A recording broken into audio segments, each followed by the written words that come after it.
মাগুরার আলোচিত ৮ বছরের শিশু আসিয়া ধর্ষণ ও হত্যাকাণ্ড মামলায় প্রধান আসামি হিটু শেখকে মৃত্যুদণ্ড ও অপর ৩ আসামিকে খালাস দিয়েছেন আদালত। সকালে মাগুরার নারী ও শিশু নির্যাতন দমন ট্রাইব্যুনালে বিচারক এম জাহিদ হাসান এই রায় ঘোষণা করেন। রায়ে অসন্তুষ্ট আসিয়ার মা আদালতে প্রাঙ্গণে অপেক্ষারত এলাকাবাসীও রায়ে ক্ষোভ প্রকাশ করেছেন। প্রতিনিধি আশরাফুল আলম সাগরের পাঠানো তথ্য ভিডিওচিত্রে রিপোর্ট করছেন ইলিয়াস কমল। মাগুরায় বোনের বাড়ি বেড়াতে গিয়ে ৮ বছরের শিশু আসিয়া ধর্ষণ ও হত্যাকাণ্ড মামলায় প্রধান আসামি হিটু শেখকে মৃত্যুদণ্ড দিয়েছেন আদালত। সকালে মাগুরার নারী ও শিশু নির্যাতন দমন ট্রাইব্যুনালের বিচারক এম জাহিদ হোসেন এ রায় ঘোষণা করেন। রায়ে তার স্ত্রী জাহেদা বেগম এবং সন্তান সজীব শেখ ও রাতুল শেখকে খালাস দেওয়া হয়েছে। রাষ্ট্রপক্ষের আইনজীবীরা বলছেন, আসামির ১৬৪ ধারায় স্বীকারোক্তিমূলক জবানবন্দি, মেডিকেল এভিডেন্স ও সাক্ষীদের জবানবন্দিতে আসামিদের বিরুদ্ধে অপরাধ প্রমাণিত হয়েছে।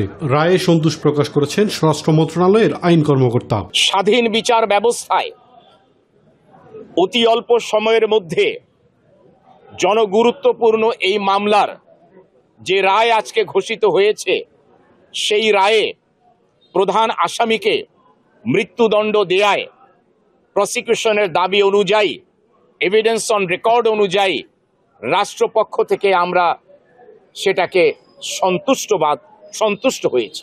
এ রায়ে অসন্তোষ প্রকাশ করেছেন নিহত শিশু আসিয়ার মা। আদালত প্রাঙ্গণে অপেক্ষারত এলাকাবাসীও রায়ে ক্ষোভ প্রকাশ করেছেন। মামলার এজাহারভুক্ত অপর ৩ আসামিকে খালাস প্রসঙ্গে উচ্চ আদালতে আপিল করবেন বলে জানিয়েছেন নারী ও শিশু নির্যাতন ট্রাইব্যুনালের পাবলিক প্রসিকিউটর। আমরা পূর্ণাঙ্গ রায়ের কপি হাতে পাওয়ার পরে পর্যালোচনা করে তাদের বিরুদ্ধে আমরা সিদ্ধান্ত গ্রহণ করব।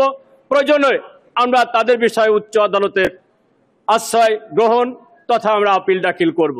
গত ৬ মার্চ মাগুরা শহরের নিজ নান্দুয়ালি গ্রামে বোনের শ্বশুর বাড়িতে বেড়াতে গিয়ে ধর্ষণের শিকার হন ৮ বছরের শিশু আসিয়া। গুরুতর আহত অবস্থায় প্রথমে তাকে মাগুরা ও ফরিদপুর হাসপাতালে নেওয়া হয়। অবস্থার অবনতি হলে ঢাকা মেডিকেল কলেজ হাসপাতালে এবং পরে ঢাকা সম্মিলিত সামরিক হাসপাতালে ভর্তি করা হয়। ১৩ মার্চ চিকিৎসাধীন অবস্থায় মারা যান আসিয়া। ঘটনার ২ মাস ১১ দিনেই রায় ঘোষণা করা হয়।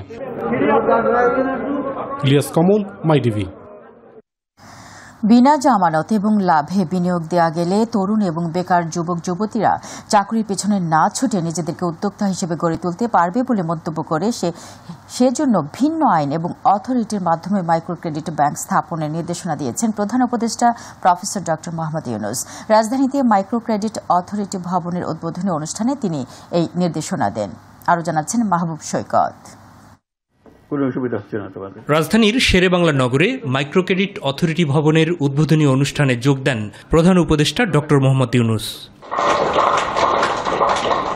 বক্তব্যে বাংলাদেশের মাইক্রো ক্রেডিট অথরিটি বিশ্বের অনেক দেশের জন্য অনুকরণীয় হয়েছে বলে জানান ক্ষুদ্র ঋণের এই জনক। যে দেশে মাইক্রো ক্রেডিট হয় সে দেশেই প্রবলেম হয়। সেন্ট্রাল ব্যাংকের কোনো ব্যাংকিং নিয়মের মধ্যে পড়ে না, এক্সিস্টিং ব্যাংকিং নিয়ম। বাংলাদেশ অলরেডি এর সমাধান দিয়ে দিয়েছে। এটা মাইক্রো ক্রেডিট রেগুলেটরি অথরিটি শুধু যে বাংলাদেশের জন্য কাজ করেছে তা না, এটা আন্তর্জাতিকভাবে অনেক দেশের সহায়ক হয়েছে, সাহায্য করেছে যে জিনিসটা করে দেওয়ার জন্য। মাইক্রো ক্রেডিটকে আরও কার্যকর করতে আলাদা আইন এবং ব্যাংক করার নির্দেশনাও দেন খ্যাতিমান এই অর্থনীতিবিদ। কাজে এনজিওর থেকে উত্তরণ হতে হবে। এনজিও পর্যায়ে রয়ে গেলে এটা ঠিক আবার ওই ব্যাংকিং মেজাজে আসবে না। মেজাজে আসতে হলে তাকে ব্যাংক হতে হবে। এই মাইক্রো ক্রেডিট ব্যাংক নামে একটা আইন করতে হবে। সেটা regulatory authority, micro credit regulatory authority হতে পারে, ভিন্ন অথরিটি হতে পারে। লাইসেন্সের মধ্যে, আইনের মধ্যে থাকবে এটা একটা সামাজিক ব্যবসার প্রতিষ্ঠান হবে, অর্থাৎ মালিক এর কাছ থেকে কোনো মুনাফা নিতে পারবে না। বেকারত্ব দূর করতে তরুণ এবং বেকার যুবক যুবতীদের সহজ শর্তে জামানত এবং লাভবিহীন বিনিয়োগ দিয়ে উদ্যোক্তা তৈরির উপরও জোর দেন শান্তিতে এই নোবেলজয়ী। সবাই বলে চাকরি খোঁজো, চাকরি খোঁজো, এটা আর বলবে না, যেহেতু মাইক্রো ক্রেডিট ব্যাংক আছে। যে কোনো ছেলে, যে কোনো মেয়ে মাইক্রো ক্রেডিট ব্যাংকের কাছ থেকে বিনিয়োগ পাবে। যদি ইনভেস্টমেন্টের টাকা পায় তাহলে কোনো তরুণ আর চাকরির সন্ধানে যাবে না, যাওয়ার কোনো দরকারও নাই। প্রকৃত অর্থে মাইক্রো ক্রেডিট ব্যবস্থাই ব্যাংক বলে মন্তব্য করেন ডক্টর মোহাম্মদ ইউনূস। যে এটাই আমাদেরটাই প্রকৃত ব্যাংক, তোমাদেরটা লোক দেখানো ব্যাংক। তোমরা সেটা বানিয়েছ অবিশ্বাসের ভিত্তিতে। তোমার কাছ থেকে টাকা নিতে হলে তুমি কেন জামানত চাও? প্রকৃত ব্যাংকে আসতে হবে তোমাদেরকে। মাহবুব সৈকত, মাইটিভি, ঢাকা। এটা একদম অন্তর্বর্তীকালীন সরকারের প্রধান উপদেষ্টা ডক্টর মোহাম্মদ ইউনূসকে উদ্দেশ্য করে বিএনপি স্থায়ী কমিটির সদস্য সালাউদ্দিন আহমেদ বলেছেন, মনে করবেন না জনগণ কিয়ামত পর্যন্ত আপনাদের এই জায়গায় দেখতে চায়। তিনি বলেন, এই সরকারকে মানুষ এখন এনসিপি মার্কা সরকার বলছে। খুলনায় বিএনপির তারুণ্যের সমাবেশে তিনি এসব কথা বলেন। এদিকে চট্টগ্রামে এক অনুষ্ঠানে দলটির স্থায়ী কমিটির সদস্য আমির খসরু মাহমুদ চৌধুরী বলেন, আওয়ামী লীগের যারা ক্লিন ইমেজের তারা চাইলে বিএনপির সদস্য হতে পারবে। ইলিয়াস মাদবরের রিপোর্টে বিস্তারিত। খুলনার সার্কিট হাউস মাঠে বিএনপির 3 সংগঠন যুবদল, স্বেচ্ছাসেবক দল ও ছাত্রদল বরিশাল ও খুলনা বিভাগের উদ্যোগে তারুণ্যের রাজনৈতিক অধিকার প্রতিষ্ঠার সমাবেশ অনুষ্ঠিত হয়। সমাবেশে বিএনপির স্থায়ী কমিটির সদস্য সালাউদ্দিন আহমেদ বলেন, আওয়ামী লীগ নিজেদের রাজনৈতিক মৃত্যু ডেকে এনেছে। আওয়ামী লীগের মৃত্যু হয়েছে রাজনৈতিকভাবে বাংলাদেশে, ঢাকার মাটিতে। দাফন হয়েছে কোথায়? দিল্লিতে। বাংলাদেশের সমুদ্র বন্দর, নদী বন্দর, করিডোর সব বিদেশিদের হাতে হস্তান্তর করবেন। কি ম্যান্ডেট নিয়ে এসছেন?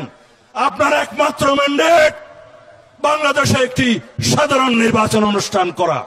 ডিসেম্বরের ভিতরে এই জাতীয় নির্বাচন অনুষ্ঠান করতে হবে। এদিকে চট্টগ্রামে বিভাগীয় পর্যায়ে সদস্য ফরম বিতরণ ও নবায়ন কার্যক্রম অনুষ্ঠানে বিএনপির স্থায়ী কমিটির সদস্য আমির খসরু মাহমুদ চৌধুরী বলেন, আওয়ামী লীগের যারা বিএনপির কার্যক্রমে বাধা দেয়নি তারা চাইলে বিএনপির সদস্য হতে পারবেন। শেখ হাসিনা বিতাড়িত, আগামী দিনে বাংলাদেশের মানুষের নতুন স্বপ্ন, দেশ গড়ার স্বপ্ন। মানুষ কি চাচ্ছে এখন? নতুন প্রজন্ম কি চাচ্ছে? তারা চাচ্ছে দেশটা গড়তে হবে, দেশে একটি গণতান্ত্রিক পরিবেশ থাকতে হবে, যে গণতান্ত্রিক পরিবেশে দেশের সাধারণ মানুষ অংশগ্রহণ করতে পারবে। অন্যদিকে জিয়াউর রহমানের সমাধিতে শ্রদ্ধা নিবেদন শেষে জনগণ তাদের ভোটাধিকার প্রয়োগ করতে উন্মুখ হয়ে আছে উল্লেখ করে বিএনপির স্থায়ী কমিটির সদস্য ডক্টর আব্দুল মঈন খান বলেন, গণতন্ত্র পুনরুদ্ধারের একমাত্র উপায় হলো দ্রুত জাতীয় নির্বাচন। বাংলাদেশ সৃষ্টি হয়েছিল গণতন্ত্রের জন্য। একটি রাজনৈতিক দল যারা স্বাধীনতার প্রতিভু বলে নিজেদের দাবি করেছিল, অত্যন্ত লজ্জা এবং কলঙ্কের বিষয় যে তারা বাংলাদেশ থেকে স্বাধীনতার মূল আদর্শকে ধ্বংস করে দিয়েছে। ইলিয়াস মাদবর, মাইটিভি, ঢাকা। গণতন্ত্রকে বাংলাদেশে ফিরিয়ে আনতে হবে। মানবিক ইনসাফপূর্ণ রাষ্ট্র গঠন হলে দল ধর্ম নির্বিশেষে সবাই নিরাপদ থাকবে বলে মন্তব্য করেছেন জামায়াতে ইসলামীর আমির ডাক্তার শফিকুর রহমান।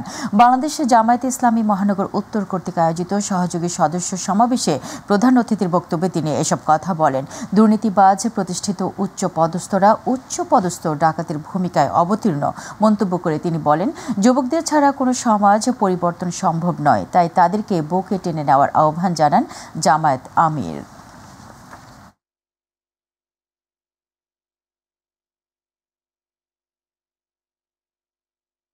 তমিজ সমাজকে জায়গায় আনতে হলে তোমাদেরকে আরেকবার এগিয়ে আসতে হবে ইনশাআল্লাহ।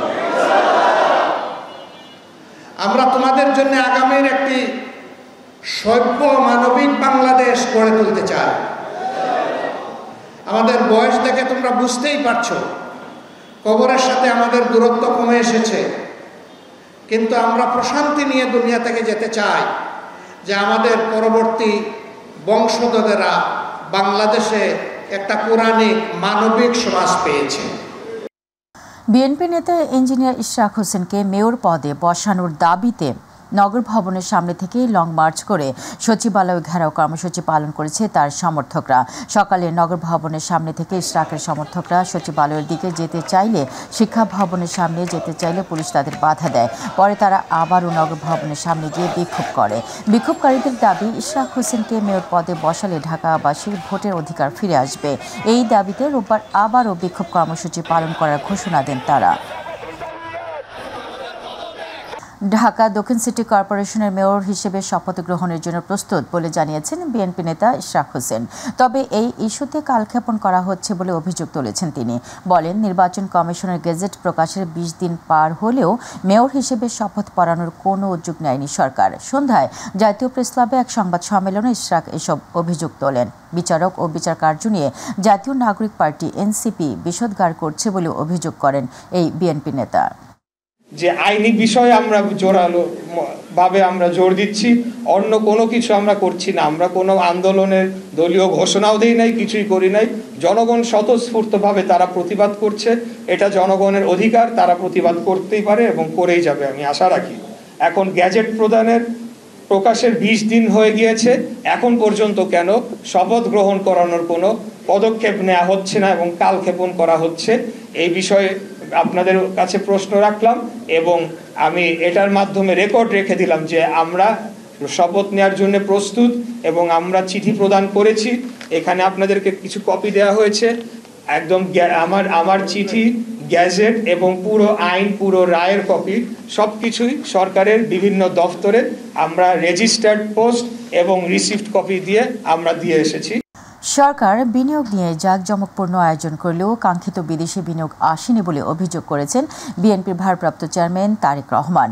রাজধানীর একটি হোটেলে এনডিএম এর 8ম প্রতিষ্ঠা বার্ষিকীর অনুষ্ঠানে ভার্চুয়ালি যোগ দিয়ে তিনি আরও বলেন, সরকারকে নির্বাচনের রোডম্যাপ দেওয়ার আহ্বান জানালেও তারা সেদিকে মনোযোগ দিচ্ছে না, ফলে দেশের বিভিন্ন জায়গায় অস্থিরতা তৈরি হচ্ছে। জুলাই আগস্টের আহতদের সঠিক তালিকা তৈরি করার চেয়েও অন্তর্বর্তীকালীন সরকারের কাছে করিডোর ও বন্দর ব্যবস্থাপনা বিদেশিদের হাতে তুলে দেওয়াকে বেশি প্রাধান্য দিচ্ছেন বলেও অভিযোগ করেছেন বিএনপির ভারপ্রাপ্ত চেয়ারম্যান। জুলাই আগস্টের হতাহতদের সঠিক তালিকা তৈরি করার চেয়েও অন্তর্বর্তীকালীন সরকারের কাছে করিডোর প্রদান কিংবা বন্দর ব্যবস্থাপনা বিদেশির হাতে তুলে দেওয়াটাকেই বেশি প্রাধান্য বলে মনে হচ্ছে। পরিস্থিতি অযথা ঘোলাটে না করে জাতীয় নির্বাচনের সুস্পষ্ট তারিখ ঘোষণা করুন। জনগণের ভোটে জনগণের কাছে দায়বদ্ধ সরকার প্রতিষ্ঠা করা না গেলে পতিত পলাতক স্বৈরাচারকে মোকাবেলা করা সহজ হবে না।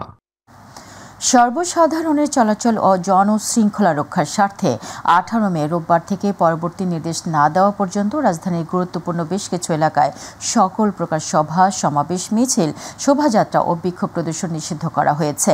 আন্তঃবাহিনী জনসংযোগ পরিদপ্তর আইএসপিআর শনিবার এক বিজ্ঞপ্তির মাধ্যমে এই তথ্য জানিয়েছে।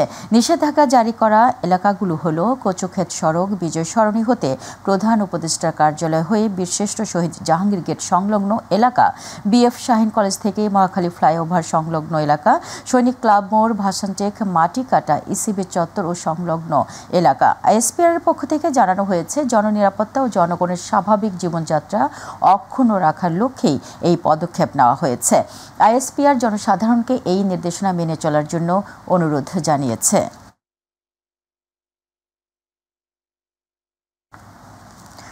রাজধানীর সরকারি 7 কলেজের অন্তর্বর্তীকালীন প্রশাসনের প্রজ্ঞাপন জারি না করলে সোমবার থেকে আবারও আন্দোলন শুরু করার হুঁশিয়ারি দিয়েছেন কলেজগুলোর শিক্ষার্থীরা।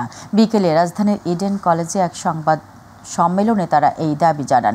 শিক্ষার্থীরা বলছেন, রোববারের মধ্যে 7 কলেজের অন্তর্বর্তীকালীন প্রশাসনের প্রজ্ঞাপন জারি করতে হবে, না করলে সোমবার থেকে আবারও তারা আন্দোলন শুরু করবেন। তারা বলছেন, আগামী 5 দিনের মধ্যে ঢাকা কেন্দ্রীয় বিশ্ববিদ্যালয়ের রূপরেখা ও লোগো প্রকাশ করতে হবে। এছাড়া 1 মাসের মধ্যে নতুন বিশ্ববিদ্যালয় অধ্যাদেশ জারি করতে হবে এবং 2025-26 বাজেট বরাদ্দ দিতে হবে। শিক্ষার্থীরা আরও বলেছেন, এবার জনদুর্ভোগ এড়াতে রাস্তা বন্ধ করে আন্দোলন নয়, সংশ্লিষ্ট মন্ত্রণালয় ঘেরাও করা হবে। আমরা আর রাজপথে নামতে চাই না। আমরা আন্দোলন সংগ্রাম ছেড়ে পড়ার টেবিলে ফিরে গিয়েছি। তবে রাষ্ট্র বারবার আমাদের পড়ার টেবিল ছেড়ে রাজপথে ফিরতে বাধ্য করেছে। আগামী রোববারের মধ্যে যদি অন্তর্বর্তীকালীন প্রশাসন গঠনের প্রজ্ঞাপন জারি না হয়, তাহলে 19 মে সোমবার থেকে আমরা আবার মাঠের কর্মসূচিতে যেতে বাধ্য হব। স্বরাষ্ট্র উপদেষ্টা অবসরপ্রাপ্ত লেফটেন্যান্ট জেনারেল জাহাঙ্গীর আলম চৌধুরী বলেছেন, ভারত থেকে পশিনের মাধ্যমে আসাদের মধ্যে বাংলাদেশি থাকলে তাদের পুশব্যাক করার সুযোগ নেই। তবে ভারতের নাগরিক ও দেশটির রোহিঙ্গারা থাকলে তাদের আনুষ্ঠানিক প্রক্রিয়ার ফেরত পাঠানো হবে। শনিবার সাতক্ষীরার শ্যামনগরের সুন্দরবনে বিজেপির ভয়সিং ভাসমান বিওপি উদ্বোধন শেষে সাংবাদিকদের এই প্রশ্নের জবাবে এই কথা বলেন স্বরাষ্ট্র উপদেষ্টা। স্বরাষ্ট্র উপদেষ্টা বলেন, ভারতের পশিনের ঘটনায় প্রতিবাদ জানানো হয়েছে, তবে এই ঘটনাকে উস্কানিমূলক মনে হচ্ছে না। যারা ইউএনএসসিআর কার্ড হোল্ডার, যারা এর ভিতরে কিছু কিন্তু রোহিঙ্গা চলে আসছে, যেসব রোহিঙ্গা আবার আমাদের দেশীয় ছিল, ওরাও গেছে, আবার যারা ইন্ডিয়ান রোহিঙ্গা তাদেরও পাঠায় দিচ্ছে। এই জন্য আমরা এটার প্রতিবাদ লিপি পাঠিয়েছে। ব্রাহ্মণবাড়িয়া ওই সীমান্তেও কিন্তু তারা পুশিনের চেষ্টা করছে, বাট বিজিবির সাথে আনসার এবং জনগণের সহায়তায় তারা কিন্তু করতে পারে নাই।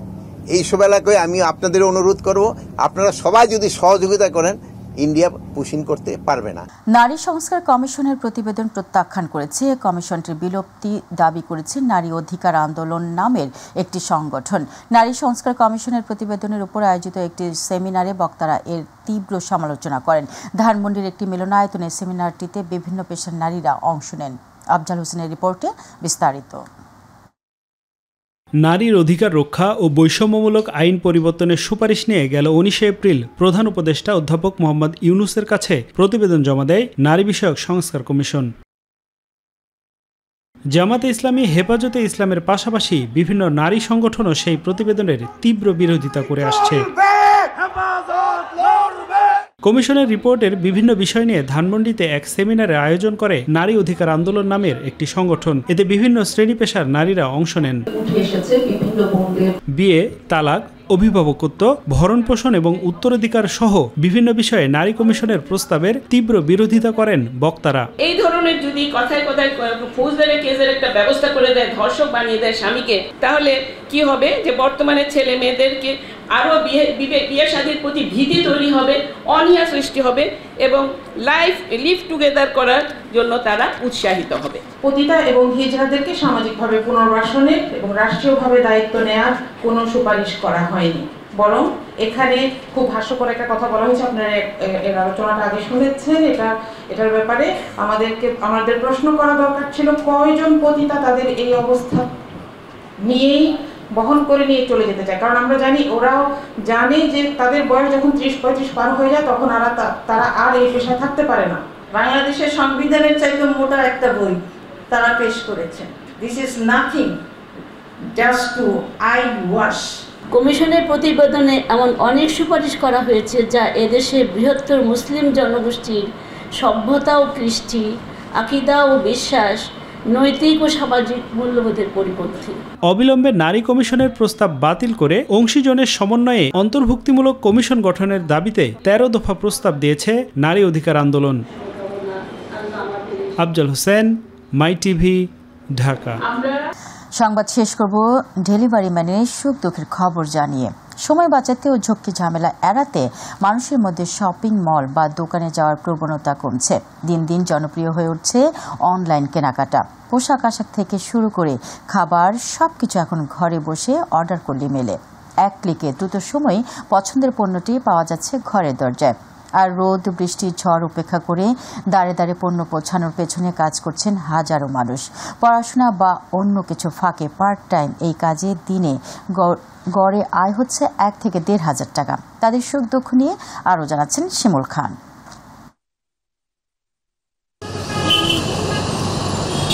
শুধু রাজধানী নয়, সারা দেশেই ব্যস্ত জীবনে জনপ্রিয় হয়ে উঠেছে অনলাইন কেনাকাটা।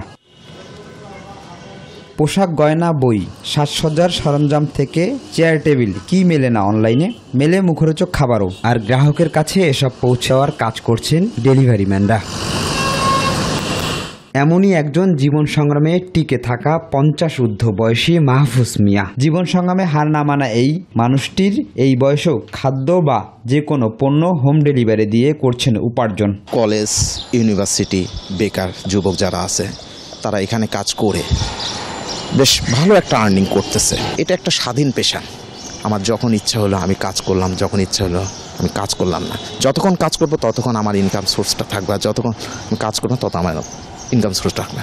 রবিউল ইসলাম নয়ন গ্রামের বাড়ি যশোরে। গ্রামে থাকায় কাপড় ব্যবসায় যুক্ত ছিলেন। হঠাৎ করেই কাপড় ব্যবসায় ধস নামে। এক পর্যায়ে দোকান বন্ধ করে দিয়ে 4 সদস্যের পরিবার নিয়ে ঢাকায় এসে কাজ করছেন ফুড ডেলিভারি ম্যানে। ব্যবসা করতাম, ব্যবসায় লস খাইছি। লস খাই এখন কি করবো ভাবে কুল পাচ্ছিলাম না। তখন একজন আমার পরামর্শ দিল যে তোর তো বাইক আছে, তুই পাঠাও, সেল ডেলিভারি করলে তোর কিছু হবে। তখন আমি অফিসে যাই অ্যাপসটা চালু করে এখন মনে করেন যে আমার সংসার চালাচ্ছি, বাচ্চার লেখাপড়ার খরচ চালাচ্ছি। সারাদিনে যদি আপনার মনে করেন চালানোর পরে তা আপনার 1500-2000 টাকার মতো হয়। শুধু রবিউল নয়, খুলনায় মোজাম্মেলও অভাবের সংসারে হাল ধরেছেন এই কাজ করে। কাজটা আমার কাছে ভালোই লাগে, আলহামদুলিল্লাহ ভালো লাগে। তবে একটু দৌড়াদৌড়ি করতে এখান থেকে মনে করেন মোটামুটি একটা ভালো ইনকামে আসে। সেটা আমি পরিবারকে যথেষ্ট পরিমাণে সাহায্য করেছি। মানে আমরা তো আশা করি বড় বড় শিল্পপতিরা যদি এরকম একটা ব্যবসা বা একটা প্রতিষ্ঠিত করে তাহলে আমাদের বেকারত্ব দূর কমবে আর কি, সেটা আশা করি। অবশ্য আয় যেমন হয় রোদে পুড়ে বৃষ্টিতে ভিজে যানজট ঠেলে দ্রুত খাবার বা পণ্য পৌঁছে সেবা দেওয়া মানুষগুলো কায়িক পরিশ্রম অসুস্থতা তো আছেই, আছে নানান সীমাবদ্ধতা এবং সমস্যাও। ডিজিটাল বুদ্ধিমত্তাকে কাজে লাগিয়ে ব্যবসার যেমন প্রসার ঘটানো হয়েছে, তেমনি করেই বেকারত্ব দূরীকরণে অংশীদার হয়েছে অনলাইনে ফুড ডেলিভারি। শিমুল খান, মাই টিভি, ঢাকা।